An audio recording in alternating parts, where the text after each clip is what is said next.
यह कहानी एक भयानक जंगल की है जो मैंने उनके घर वालों से सुनी है, जिसके साथ यह घटना हुई है। माधोपुर से लेकर श्योपुर तक फैले इस जंगल में न जाने कितने भयानक जानवर और भूत आत्माएं रहती हैं।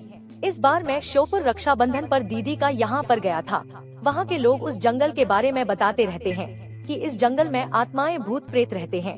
तो मुझे तो वैसे भी भूत प्रेतों पर विश्वास है, शायद आप लोगों को भी हो। तो मैं 15 अगस्त को अपने जीजा जी के कॉलेज गया था। वहाँ के लोग उन्हें आचार्य जी कहते थे। 15 अगस्त का प्रोग्राम खत्म होते ही हम लोग जाने ही वाले थे कि वहाँ के पड़ोसी ने उन्हें घर पर चाय पीने को बुलाया। तब हम लोग उनके घर चाय पीने गए, ऐसे ही बातें हो रही थी।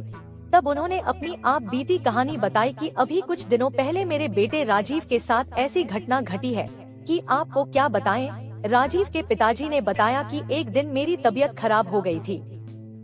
तब मैंने राजीव को जंगल से बकरियों के लिए चारा लाने के लिए भेज दिया था। राजीव वैसे तो कभी कभी जंगल जाता था, पर वो हमेशा काम से जी चुराता था।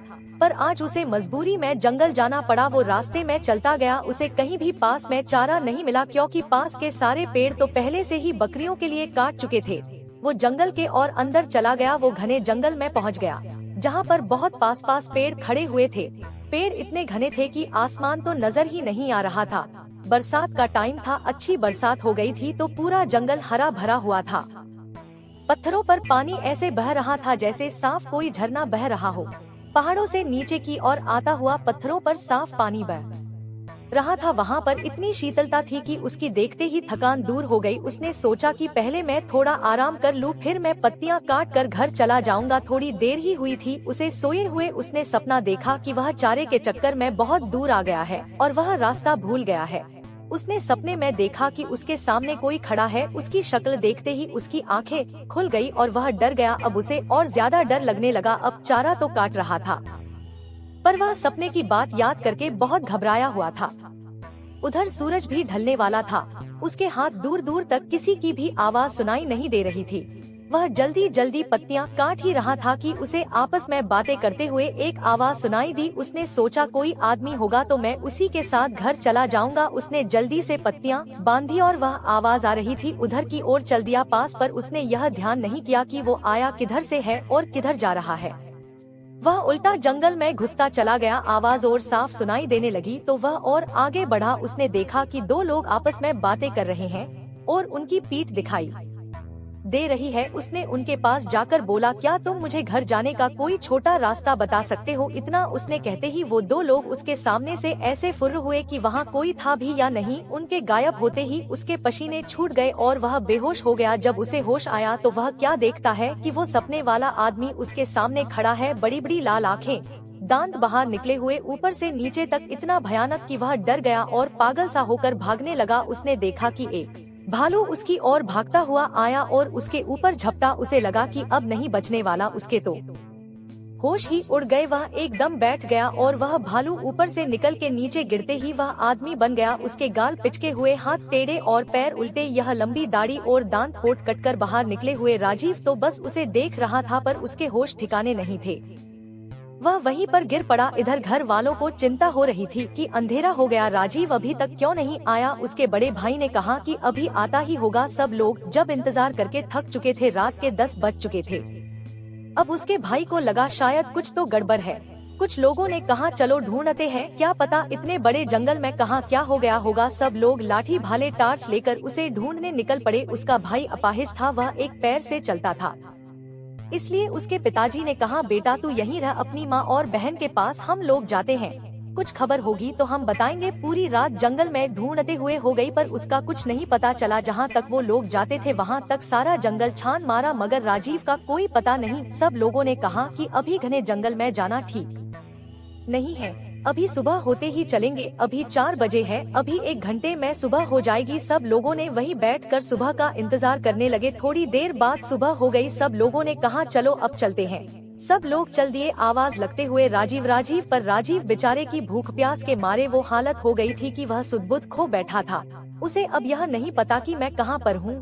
2 दिन हो गए, राजीव का कहीं पता नहीं चला। अब सब लोग परेशान थे। उधर राजीव का भाई बहुत व्याकुल था, बेचारा कुछ कर तो नहीं सकता था। वह जाकर अपने सामने खड़े हुए नीम के पेड़ के नीचे गड्ढा खोदने लगा और कहने लगा, मेरा भाई आएगा, मेरा भाई आएगा। वह कहे जा रहा था। दोस्तों, उस नीम पर वह रोज सुबह दूध चढ़ाते थे, उसे अपने देवता का निवास मानते थे। इधर उसके भाई की पुकार सुन के उनके देवता निकल पड़े। उधर रात हो गई थी और राजीव को उन भूतों ने घेर रखा था। भाई वह खुद बता रहा था। भाई क्या बताऊं, उस रात की बातें याद करके मैं अभी भी डर जाता हूँ। वहाँ पर इतने भूत एक साथ मैंने क्या किसी ने सपने में भी नहीं देखे होंगे। किसी की गर्दन अलग, कोई बिना आँख कान, कोई डांचा मेरे चारों तरफ तांडव कर रहे थे। मैं कभी जिंदगी में सोच नहीं सकता कि ऐसा दिन भी आएगा। ऐसी तरह तरह की आवाजें निकाल रहे थे, सारा जंगल उनकी आवाज से गूंज रहा था। मुझे लग रहा था कि मैं अब बचने वाला नहीं हूँ। लगता है यह लोग मुझे मार डालेंगे। मैं तो इतना डरा हुआ था कि मैं रो रहा था कि अचानक घोड़े के पैरों की आवाज आई। सब लोग एकदम शांत हो गए। इन सब लोगों ने आस तोड़ दी कि अब हमें राजीव नहीं मिलेगा। सब लोग वापस आ गए। सारे घर में मातम सा छा गया। इधर किसी ने कहा कि किसी भगत को बुलाओ और पता कराओ कि वो अभी तक जिंदा है कि नहीं, वो लौट आएगा कि नहीं। एक आदमी वहाँ के भगत को बुलाने चला गया। उधर राजीव के देवता वहाँ पर पहुँचे, हाथ में तलवार, घोड़े पर सवार। उनको देखते ही सारे भूत भागने लगे। उन्होंने एक एक को पकड़ पकड़ के ऐसे मारा जैसे कोई हीरो फिल्म में एक योद्धा सबको काट देता है। जैसे ही उनकी तलवार उनकी गर्दन पर पड़ती वह मिट्टी में मिल जाते। यह सब राजीव अपनी आँखों से देख रहा था।